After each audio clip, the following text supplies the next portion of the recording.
ପିଲାମାନେ ତୁମ ମାନଙ୍କର ଗୋଟିଏ ଲକ୍ଷ୍ୟ କେମିତି ଭଲ ପାଠ ପଢ଼ି ଭଲ ମଣିଷ ହେବ ଓ କ'ଣ କଲେ ତୁମର ସ୍ମରଣ ଶକ୍ତି ବା ମେମୋରି ପାୱାର ଅଧିକ ବୃଦ୍ଧି ହୋଇ ପାଠ ଭଲ ମନେ ରହିବ। ମୁଁ ସେ ବିଷୟରେ ଆଜି ତୁମମାନଙ୍କୁ କିଛି କହୁଛି, ଶୁଣ।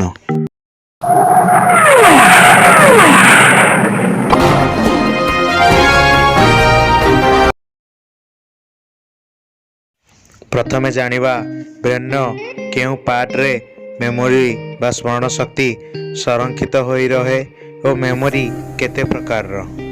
କ'ଣ କରିବା ଦ୍ୱାରା ସ୍ମରଣ ଶକ୍ତି ବୃଦ୍ଧି ହୋଇଥାଏ ତାହା ମଧ୍ୟ ଜାଣିବା ଏହି ଭିଡ଼ିଓରେ। ତେଣୁ ଭିଡ଼ିଓଟିକୁ ପୁରା ଦେଖନ୍ତୁ ଓ ଲାଇକ୍ ଓ ସବସ୍କ୍ରାଇବ୍ କରନ୍ତୁ ଚ୍ୟାନେଲକୁ। ପ୍ରଥମେ ଜାଣିବା ମେମୋରି କେତେ ପ୍ରକାରର ବା ସ୍ମରଣ ଶକ୍ତି କେତେ ପ୍ରକାରର।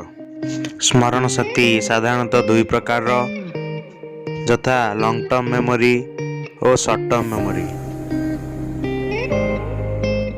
ପ୍ରଥମେ ଲଙ୍ଗ୍ ଟର୍ମ ମେମୋରି ବା ଅଧିକ ସମୟ ମନେ ରହୁଥିବା ସ୍ମରଣ ଶକ୍ତି।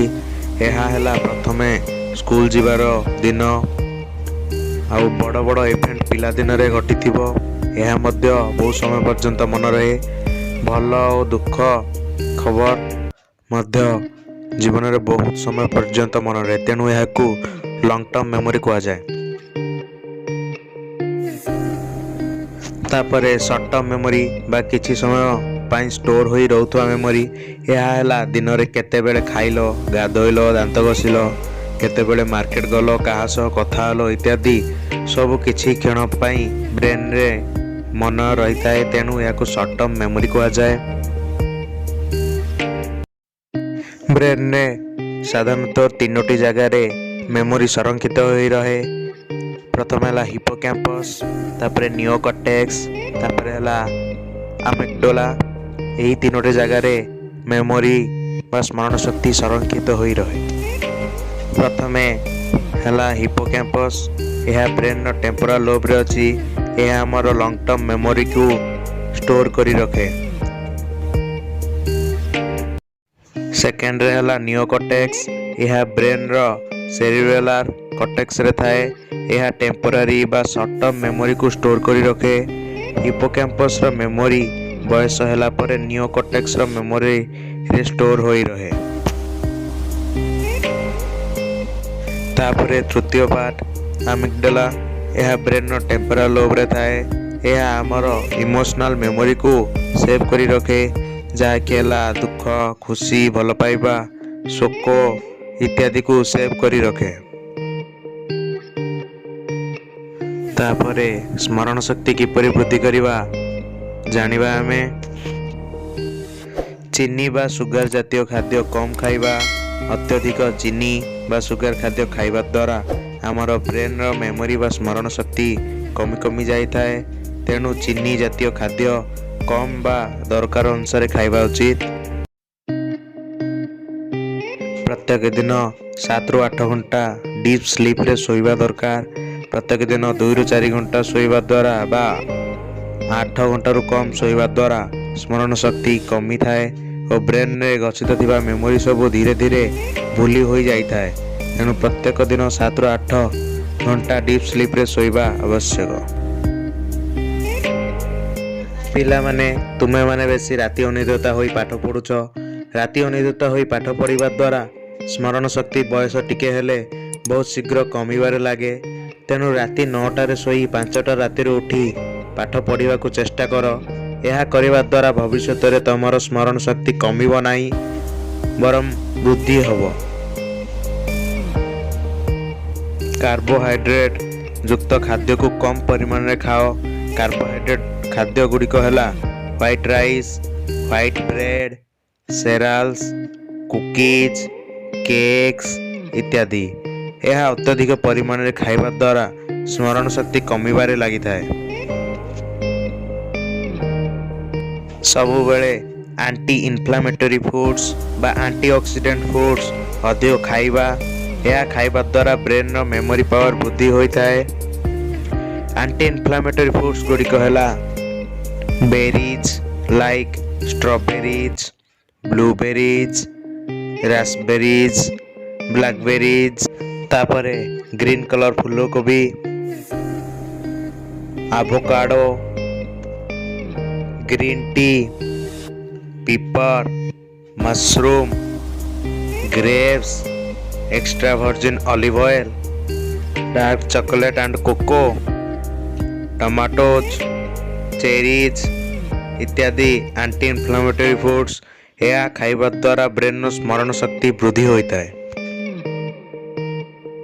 इन्फ्लेमेटरी फूड्स गुड़ी को खाइब नहीं, जहाँकि है junk foods like fast food, potato chips, fried foods, french fries, doughnuts, rolls इत्यादि।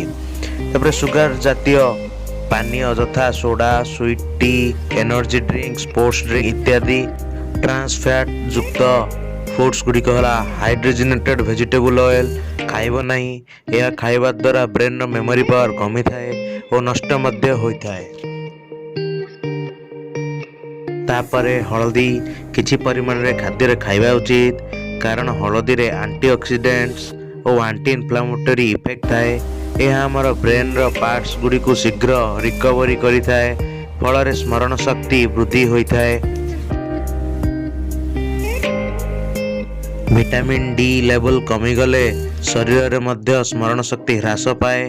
तेणु विटामिन डी लेवल्स टेस्ट करी जानी पारिबो शरीर विटामिन डी केते परिमाण रे अछि और केते परिमाण रे आवश्यक अटे। तेणु विटामिन डी युक्त खाद्य तथा मिल्क, चीज, बटर, मशरूम खाइबो, तद्वारा मेमोरी पावर ब्रेन रो वृद्धि हेबो। Maintain healthy body weight. अत्यधिक मोटा हेबा द्वारा मध्य स्मरण शक्ति कमी थाए। तेणु शरीर ओजन को मेंटेन करने को चेष्टा करिवो। सेथि निमंते प्रत्येक दिन किछि एक्सरसाइज करिवो, तद्वारा तम मानकर शरीर ओजन मेंटेन हुई रहिबो। फल स्मरण शक्ति वृद्धि पाइब और पाठ अधिक समय पढ़ी पारिबो। प्रत्येक दिन 10 ରୁ 20 मिनिट मेडिटेशन व ध्यान करिवो।